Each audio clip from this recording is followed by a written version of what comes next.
Hi, I'm Kelly Cervantes, and this is Seizing Life, a biweekly podcast produced by Citizens United for Research in Epilepsy. Cure.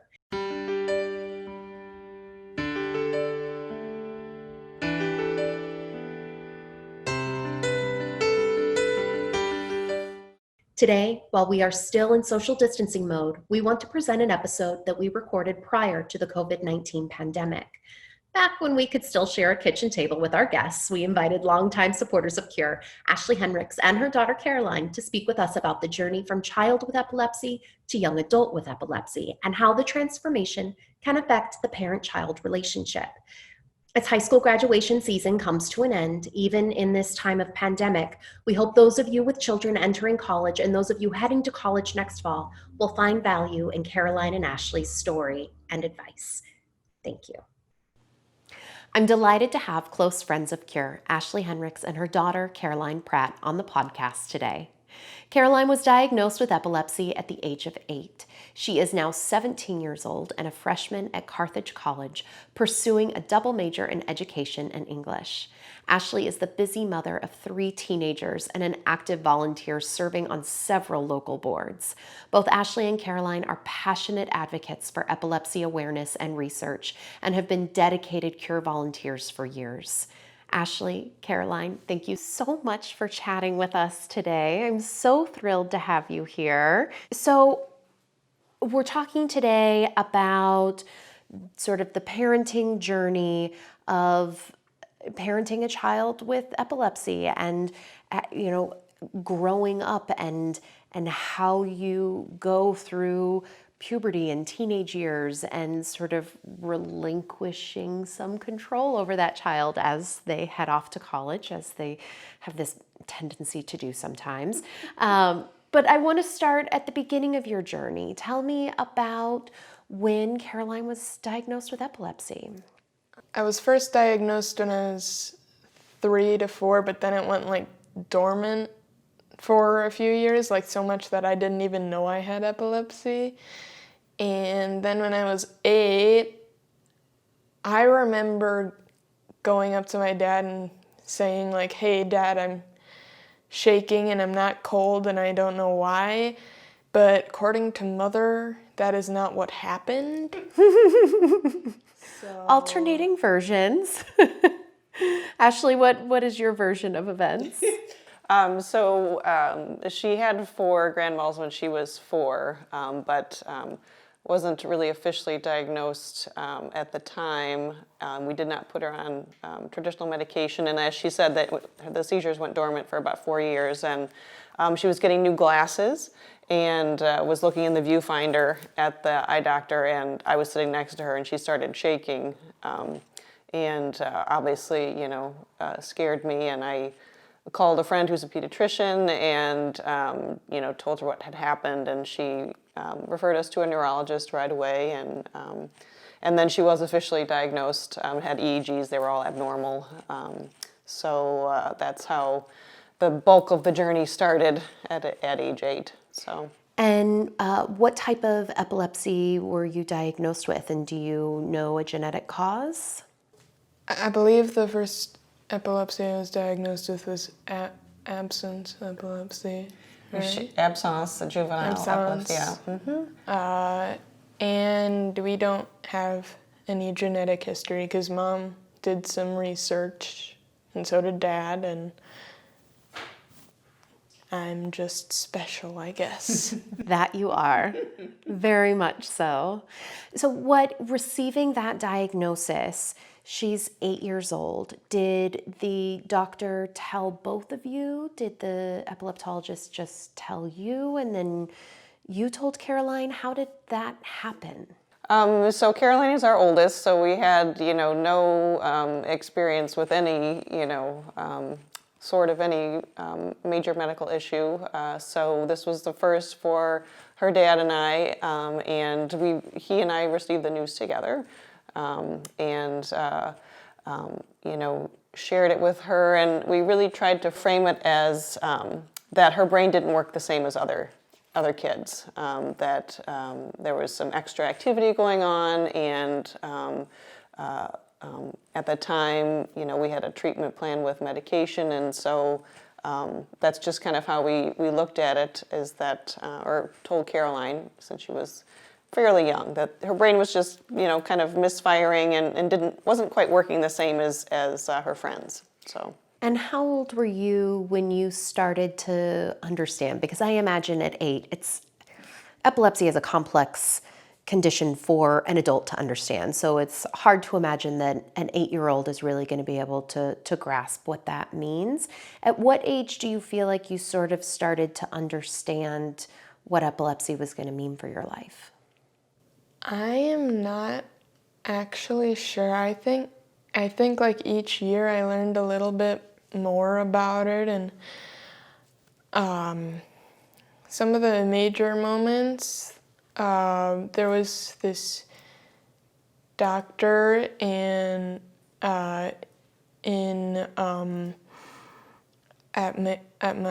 Mayo Clinic, and he asked me if I always talked like sort of stuttering a little bit, and I just looked at him and I was like what? And everybody I knew said I didn't really talk that abnormal, and then I started thinking about I've missed at least a year of my life thanks to my seizures. Wow. And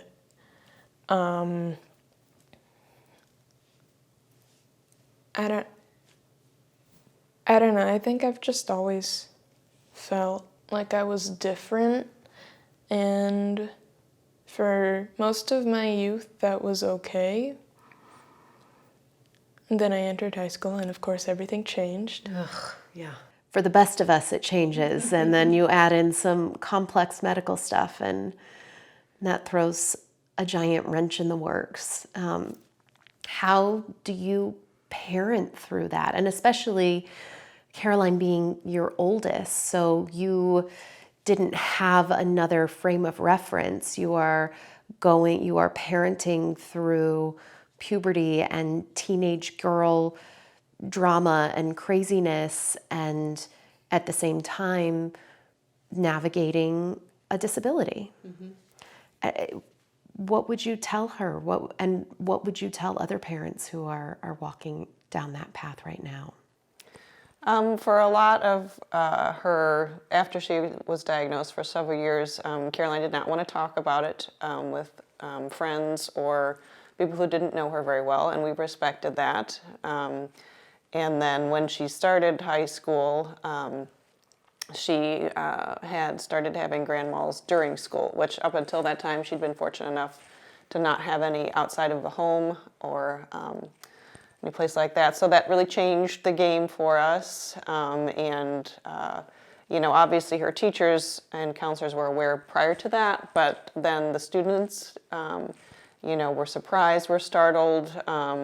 So we talked with them. She went to a private high school, so the classes were smaller, and so she chose to have me give most of the presentation, but she was there, and I have to say that my greatest fear after giving it was that I would stand up there and there would be crickets, but I said, does anyone have any questions? I'm happy to answer.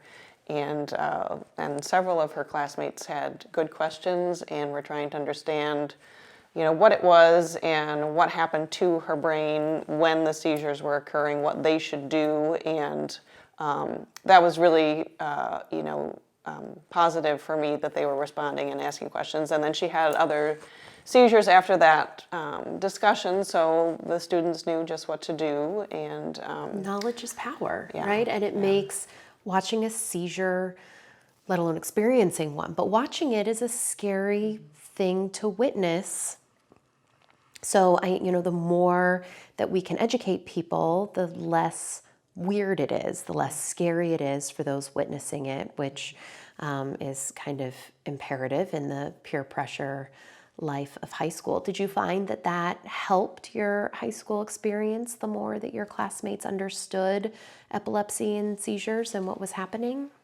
I was really lucky, because the reason I had been absolutely terrified of anybody that I hadn't made the decision to tell finding out. I was absolutely terrified. And then mom gave the presentation, and I had always expected, if it ever were to get out, I had always expected, everybody being like, oh my gosh, she's such a freak, and that was probably mostly due to the many high school movies. But nobody treated me any different. Nobody acted like I was somehow different than I had been before, and nobody really even seemed to care, and I was just eternally grateful for that. It probably had to give you a good amount of confidence and trust in this community that, you could still be Caroline, and you weren't Caroline with epilepsy. You were just you that also had that wore glasses and had seizures sometimes, and, you still got to be you. And that's a pretty incredible gift, I think, from your classmates. And I imagine that a lot of that comes from the presentation that you were able to give, Ashleigh. Just in educating and bringing awareness can do so much social good in those situations. Hi, this is Brandon from Citizens United for Research in Epilepsy, or CURE. For the 65 million people worldwide living with epilepsy, progress is unacceptably slow. At CURE, our mission is to find a cure for epilepsy by promoting and funding patient-focused research. Learn more at cureepilepsy.org. Now back to this episode of Seizing Life. So now you've gone through high school, you've had this positive environment. Your seizures are still not under control, but it's time to start thinking about college. What is going through your mind when it's time to send in those college applications? Well, for starters, I did not want to go to a college so close to home. I didn't want to go too far away, but I wanted to go maybe a couple of hours away. Then I started having more big seizures and closer together, and of course I don't have a trigger, so that wasn't really great. And on top of that, I got a scholarship to Carthage, and Mom was basically like, if you get a scholarship, you're going. I'm sorry. You're going. I think a lot of parents sort of feel that way. So that's a pretty normal parent response. They were able to give me the accommodations that I needed. And what were some of those accommodations that you requested? Well, for one, I get to live in a dormitory that is typically only for seniors or people who request accommodations, just because it's really great. You don't share a bedroom with 6 people. Mm-hmm. Which is important because you need your sleep. Lack of sleep and stress can be a huge seizure trigger, so making sure that you can get a good night's sleep, which can be very challenging to do in college, if I remember correctly. So that's incredibly important. She also has academic accommodations, and they were very, just like her high school, they were very, open to that, and she has extra time on testing, and it was interesting. We had 2 very different experiences on college interviews, and Carthage, as I said, was very open to whatever she needed to be successful. And another college, said, I don't think we've ever had anyone, with a seizure disorder on campus. And I was thinking, it's 1 in 26. So You have. you have. So, again, she's been very fortunate to have the support system that she has. And, as her health is still kind of a question mark, we really are thankful that her dad and I are both nearby, and that we can get to her if needed, but that she can live on campus also. Yeah, and experience that level of independence and responsibility. And so what is going through your mind as mom and your oldest, but still your baby? And I can't even imagine the sort of anxiety that you have around letting her go and explore this independent world and wanting to cocoon her. Even I think all of us want to cocoon our children, even the healthiest of ones. And now you're sending one out into the world that it's a little scarier. What are you thinking? What have you learned, or what advice do you have to get parents through this? Well, there's a picture that Caroline loves to kind of make fun of, because we took a lot of pictures on move-in day, and there was one where I'm hugging her and I'm just a wreck. I'm just a wreck. And Absolutely. people who didn't know us that well thought, she's going to college in your town that you live in, so okay, I know you're a little nervous, but I think, my advice, again, the communication has to be there with wherever, your child is going, as far as every housing, academics, counseling, has to, everybody has to be on the same page. But, Caroline has not been healthy since she, started at Carthage, even move-in day, we got a call right after we left, but she's making her way, and she wants to make her way, and we have, one of the things we started was an app,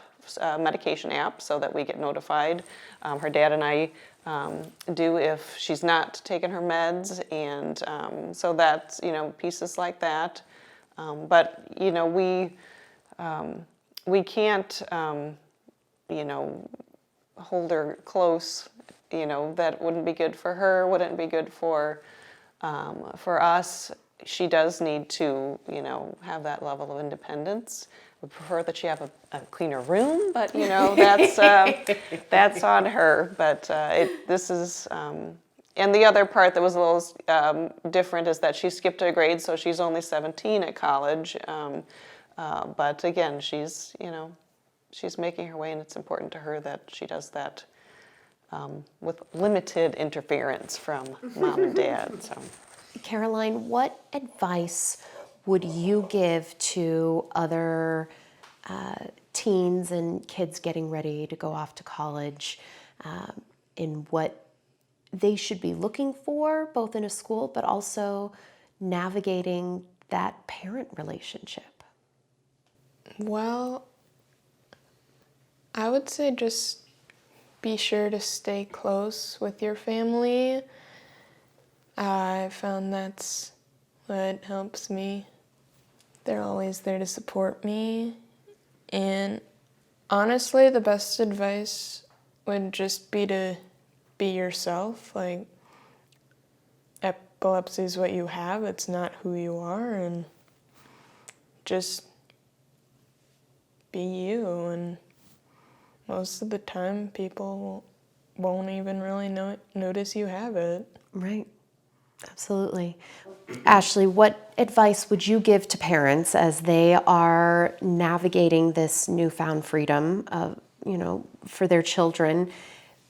You can't go into the classroom anymore and give the presentation about epilepsy. That's something that Caroline has to do on her own in a way that she's comfortable. Mm-hmm. So how do you best navigate this next stage of your life? And I think one of the things that I was very happy and impressed with was that each of her professors, emailed her and said, we're aware that you have accommodations. We need you to schedule time with each of us to discuss, exactly what we can do to help you. And so that was big for me as a parent, because I'm out of that. I'm not involved with that, and that's Caroline's responsibility now, and which was important. So that that role changed with that email, and I've never been a helicopter parent. I mean, it's certainly epilepsy changes things, but my children need to solve problems on their own, and of course, as things progress, if nothing was happening, then mom would get involved. But it's sort of college is, again, there's a lot more responsibility on the student, and there really needs to be. So, just again, communication is key. I had to be comfortable with what I was hearing and seeing, before we, committed to Carthage. And I think that's true whether, your child's going to a large school or a small school. They have to, want to be there, and you have to be comfortable with that investment, with the resources available, and then you have to trust. You have to place a lot of trust in, the faculty and the staff and your child. Certainly, I don't remove myself from the equation entirely, but it's a different stage in her life, absolutely, and in my life, and it's hard. It's hard. It's wonderful. Do you get notified with every seizure?